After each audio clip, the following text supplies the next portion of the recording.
Item ಯಾವುದೇ ಇರಲಿ try ಮಾಡಿ ಆಚಿ ಚಿಕನ್ ಮಸಾಲಾ. ಆಚಿ ಚಿಕನ್ ಮಸಾಲಾ. ನಾಯಕತ್ವ ಬದಲಾವಣೆ ಇಲ್ಲ ಇಲ್ಲ ಇಲ್ಲ, ಇವತ್ತಿಗಂತೂ ಇಲ್ಲ. ಇವತ್ತಿಗಂತೂ ನಾಯಕತ್ವ ಬದಲಾವಣೆ ವಿಚಾರ ಪ್ರಸ್ತಾಪ ಆಗಿಲ್ಲ, ಮಾತುಕತೆ ಆಗಿಲ್ಲ. ನಾಯಕತ್ವ ಬದಲಾವಣೆ ಆಗೋದಿಲ್ಲ. ಜೂನಲ್ಲಿ ನೋಡೋಣ. ಸೊ ಡ್ರಾಮಾ ಈ ಸೀರಿಯಲ್ ಕಂಟಿನ್ಯೂ ಆಗುತ್ತೆ. ವೀಕ್ಷಕರೇ, ನಿಮಗೆ ಯಾವುದೇ ರೀತಿಯ ಎಂಟರ್ಟೈನ್ಮೆಂಟ್ಗೆ ಕೊರತೆ ಇಲ್ಲ. ನೀವು ಸೀರಿಯಲ್ ನೋಡಬೇಕಾಗಿಲ್ಲ, ಯಾವುದೇ ಎಂಟರ್ಟೈನ್ಮೆಂಟ್ ಚಾನಲ್ನ ಸರ್ಫ್ ಮಾಡೋಂಗಿಲ್ಲ. ನೀವು ನ್ಯೂಸ್ ಚಾನಲ್ ನೋಡಿದರೆ ಸಾಕು, ನಿಮಗೆ ಭರ್ಪೂರ ಎಂಟರ್ಟೈನ್ಮೆಂಟ್ ಸಿಗುತ್ತೆ. ಯಾಕೆ ಅಂದರೆ ರಾಜ್ಯದ ನಾಯಕತ್ವ ಬದಲಾವಣೆ ಅನ್ನುವಂಥ ಹೈ ಡ್ರಾಮಾ ಮೆಗಾ ಸೀರಿಯಲ್ ಇವತ್ತಿಗೆ ಮುಗ್ದಿಲ್ಲ.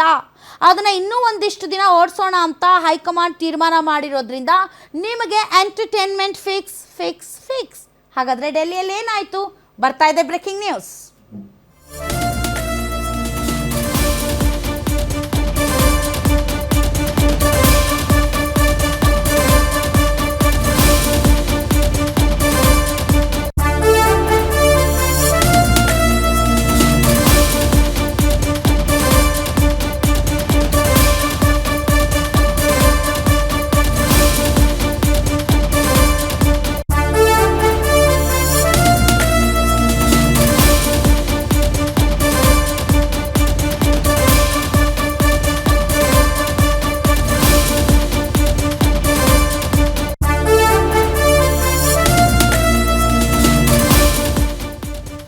ಹಾಗಾದ್ರೆ ಡೆಲ್ಲಿಲಿ ನಡೆದಂತ ಸಭೆಗೂ ಮುನ್ನ ಇವತ್ತು ಏನೆಲ್ಲ ಆಯ್ತು?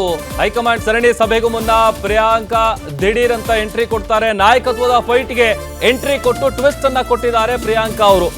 ಮುಖ್ಯಮಂತ್ರಿ ಬದಲಾವಣೆಗೆ ಪ್ರಿಯಾಂಕಾ ಅವರು ಪಟ್ಟು ಹಿಡಿದಿದ್ರ ಅನ್ನುವಂತ ಪ್ರಶ್ನೆ ಕೂಡ ಕಾಡ್ತಾ ಇದೆ. ಬಿಕಾಸ್ ಡಿ.ಕೆ. ಶಿವಕುಮಾರ್ಗೆ ಪಟ್ಟ ಕಟ್ಟಿ ಅಂತ ಅವರು ಪಟ್ಟು ಹಿಡಿದಿದ್ದಾರೆ. ಪ್ರಿಯಾಂಕಾ ಗಾಂಧಿ ಜೊತೆಗೆ ಸೋನಿಯಾ ಗಾಂಧಿ ಕೂಡ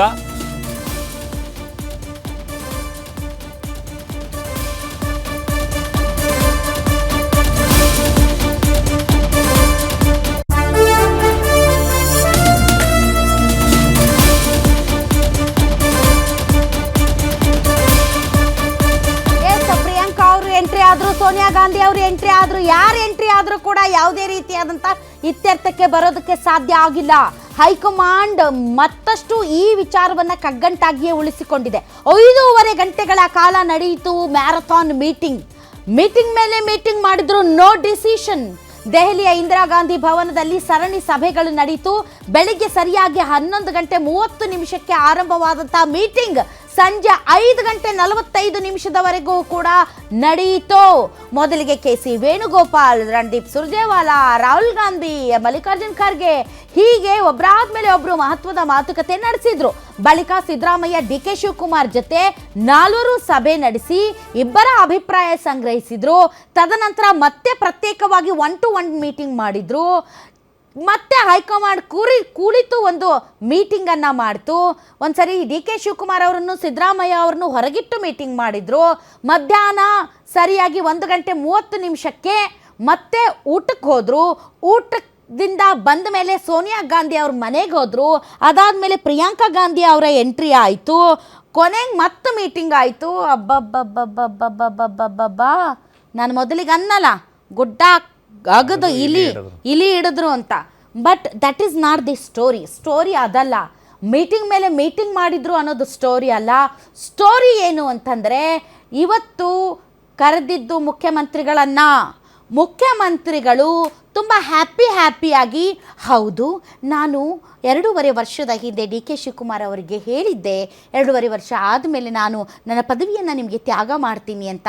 ಹಾಗಾಗಿ ನಾನು ಬಹಳ ಸಂತೋಷದಿಂದ, ಯಾವುದೇ ರೀತಿಯಾದಂತಹ ಬೇಸರ ಇಲ್ಲದೆ ಈ ಕುರ್ಚಿಗೆ ನಿಮ್ಮನ್ನು ಆಹ್ವಾನಿಸುತ್ತಿದ್ದೇನೆ ಅಂತ ತುಂಬ ಸಲೀಸಾಗಿ ಬಿಟ್ಟುಕೊಡ್ತಾರೆ ಅನ್ನುವಂತಹ ಭರವಸೆ, ನಂಬಿಕೆ ನಮಗೂ ಇರಲಿಲ್ಲ, ಡಿ.ಕೆ. ಶಿವಕುಮಾರ್ ಅವ್ರಿಗೂ ಇರಲಿಲ್ಲ, ಆ ಕಡೆ ಹೈಕಮಾಂಡ್ಗೂ ಇರಲಿಲ್ಲ.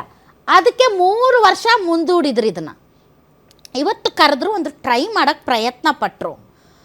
ಸಿದ್ದರಾಮಯ್ಯನವರನ್ನು ಕೂರಿಸಿಕೊಂಡು ರಾಹುಲ್ ಗಾಂಧಿ ಅವರು, ನೋಡಿ ಡಿ ಕೆ ಶಿವಕುಮಾರ್ ಅವರು ನಿಮ್ಮ ಥರನೇ ಪಕ್ಷಕ್ಕೋಸ್ಕರ ದುಡಿದಿದ್ದಾರೆ, ಪಕ್ಷ ಸಂಘಟನೆ ಮಾಡಿದ್ದಾರೆ, ಕಾಂಗ್ರೆಸ್ ಪಕ್ಷ ಅಧಿಕಾರಕ್ಕೆ ಬರುವಲ್ಲಿ ಶ್ರಮಿಸಿದ್ದಾರೆ.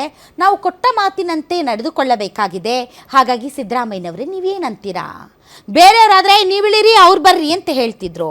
ಈ ಹಿಂದೆ ಇದ್ದಂತಹ ಹೈಕಮಾಂಡ್ ಆಗಿದ್ರೆ ಹೇಗೆ ರಾಜೀವ್ ಗಾಂಧಿ ಅವರು ವಾಪಸ್ ಏರೋಪ್ಲೇನಲ್ಲಿ ಹೋಗಬೇಕಾದ್ರೆ ವಿಮಾನ ನಿಲ್ದಾಣದಲ್ಲಿ ಮುಖ್ಯಮಂತ್ರಿ ಚೇಂಜ್ ಅಂತ ಹೇಳಿ ಹೋದ ತಕ್ಷಣ ಮುಖ್ಯಮಂತ್ರಿ ಚೇಂಜ್ ಆದರೂ ಆ ಥರದ ಬೆನ್ಮೂಳೆ ಇರುವಂಥ ಹೈಕಮಾಂಡ್ ಈಗಿಲ್ಲ.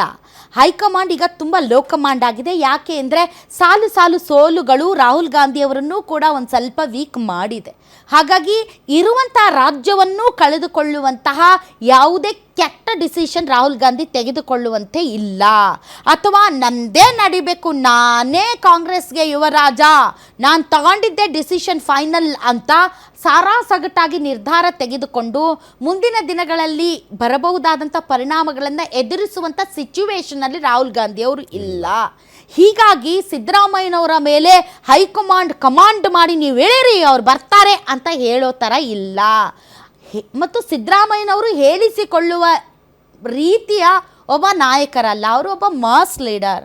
ಇಡೀ ರಾಜ್ಯಾದ್ಯಂತ ಪ್ಯಾನ್ ಕರ್ನಾಟಕ ಓಟ್ ಪುಲ್ ಮಾಡುವಂಥ ಕೆಪಾಸಿಟಿ ಇರುವಂಥ ಸಿದ್ದರಾಮಯ್ಯನವರು ಅಹಿಂದ ಮತಗಳ ಅನಭಿಷಕ್ತ ದೊರೆ ಅಂತ ಮೆರೆದವರು. ಮುಂದಿನ ದಿನಗಳಲ್ಲಿ ಅವರೇನಾದರೂ ಸಿಟ್ಟಾದರೆ ಕಾಂಗ್ರೆಸ್ಗೆ ಉಳಿಗಾಲ ಇಲ್ಲ. ಯಾಕೆ ಅಂದರೆ ಸಿದ್ದರಾಮಯ್ಯನವರ ಪವರ್ ಅಷ್ಟಿದೆ. ಸೊ ಇಡೀ ರಾಜ್ಯಾದ್ಯಂತ ಅಲ್ಲದೇ ಇದ್ದರೂ ಅವರನ್ನೇ ನಂಬಿರುವಂಥ ಕೆಲ ಜಾತಿ ಸಮುದಾಯಗಳು ಡೆಫಿನೆಟ್ಲಿ ಸಿದ್ದರಾಮಯ್ಯನವ್ರ ಫೇವರ್ ಹೋಗ್ತಾರೆ. ಸೊ ಈ ರೀತಿಯಾದಂಥ ಅಪಾಯಗಳು ಇರೋದ್ರಿಂದ ಸಿದ್ದರಾಮಯ್ಯನವ್ರ ಮೇಲೆ ಹೈಕಮಾಂಡ್ ಕಮಾಂಡ್ ಮಾಡೋಕ್ಕಾಗಲ್ಲ, ಜಸ್ಟ್ ರಿಕ್ವೆಸ್ಟ್ ಮಾಡ್ಕೊಳ್ಬೋದು ಅಷ್ಟೇ. ಅದನ್ನೇ ಇವತ್ತು ರಾಹುಲ್ ಗಾಂಧಿ ಒಂದು ಟ್ರೈ ಮಾಡಿದ್ದಾರೆ, ಕರೆಸಿ ಬಿಟ್ಕೊಡ್ತೀರಾ, ನಿಮಗೆ ನಾವು ರಾಜ್ಯಸಭಾ ಮೆಂಬರ್ ಮಾಡ್ತೀವಿ, ರಾಜ್ಯಸಭೆಯಲ್ಲಿ ವಿಪಕ್ಷ ನಾಯಕರನ್ನಾಗಿ ಮಾಡ್ತೀವಿ. ಅದು ಆಗಲಿಲ್ಲ ಅಂತಂದರೆ ನಿಮಗೆ ಇಷ್ಟ ಇಲ್ಲ ಅಂದರೆ ನಿಮ್ಮ ಮಗ ಯತೀಂದ್ರ ಇದ್ದಾರಲ್ಲ ಅವರನ್ನು ಬೇಕಾದರೆ ನಾವು ಉಪಮುಖ್ಯಮಂತ್ರಿಯನ್ನಾಗಿ ಮಾಡ್ತೀವಿ, ನೀವು ಡಿ ಕೆ ಶಿವಕುಮಾರ್ ಅವರಿಗೆ ಕುರ್ಚಿಯನ್ನು ಬಿಟ್ಟುಕೊಡಿ ಅಂತ ಕೇಳಿದ್ದಾರೆ ಅಂತ ಹೇಳಲಾಗ್ತಿದೆ. ಆದರೆ ಸಿದ್ದರಾಮಯ್ಯನವರು ಯಾವುದಕ್ಕೂ ಕೂಡ ಒಪ್ಪಲಿಲ್ಲ. ನನಗೆ ರಾಜ್ಯ ರಾಜಕಾರಣವೇ ಇಷ್ಟ, ನಾನು ರಾಷ್ಟ್ರ ರಾಜಕಾರಣಕ್ಕೆ ಬರುವುದಿಲ್ಲ. ನನ್ನನ್ನು ಬಹಳಷ್ಟು ಜನ ಜಾತಿ ಸಮುದಾಯಗಳು ನನ್ನನ್ನು ನಂಬಿದ್ದಾರೆ. ನನಗೆ ಇನ್ನೂ ಕೂಡ ಭಾಳಷ್ಟು ಕೆಲಸಗಳು ಅಪೂರ್ಣವಾಗಿವೆ, ಆ ಕೆಲಸಗಳನ್ನು ನಾನು ಪೂರ್ಣಗೊಳಿಸಬೇಕಾಗಿದೆ. ನನ್ನನ್ನು ದೇವರಾಜ್ ಅರಸು ಲೆವೆಲಲ್ಲಿ ಕರ್ನಾಟಕದ ಜನ ನೋಡ್ತಾ ಇರೋದ್ರಿಂದ ಅವ್ರ ಲೆವೆಲ್ಗೆ ನಾನು ಜನರಿಗೆ ಕೊಟ್ಟಿರುವಂಥ ಕೆಲವೊಂದು ಪ್ರಾಮಿಸ್ಗಳು ಬಾಕಿ ಇರೋದ್ರಿಂದ ಅವುಗಳನ್ನು ನಾನು ಮುಗಿಸ್ಬೇಕಾಗಿದೆ.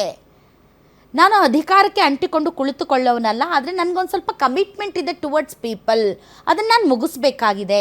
ನೀವು ನನಗೆ ರಾಜ್ಯಸಭೆ ಮಾಡಿಕೊಟ್ರು ಅಥವಾ ನನ್ನ ಮಗನಿಗೆ DCM ಕೊಟ್ಟರು ಕೂಡ ಈ ಕ್ಷಣಕ್ಕೆ ನಾನು ಇಳಿಯೋದಕ್ಕೆ ಅಸಾಧ್ಯ, ನಾನು ಬಿಟ್ಟುಕೊಡಲಾರೆ ಅಂತ ರಾಹುಲ್ ಗಾಂಧಿ ಅವರ ಮುಂದೆ ಹೇಳಿದ್ದಾರಂತೆ.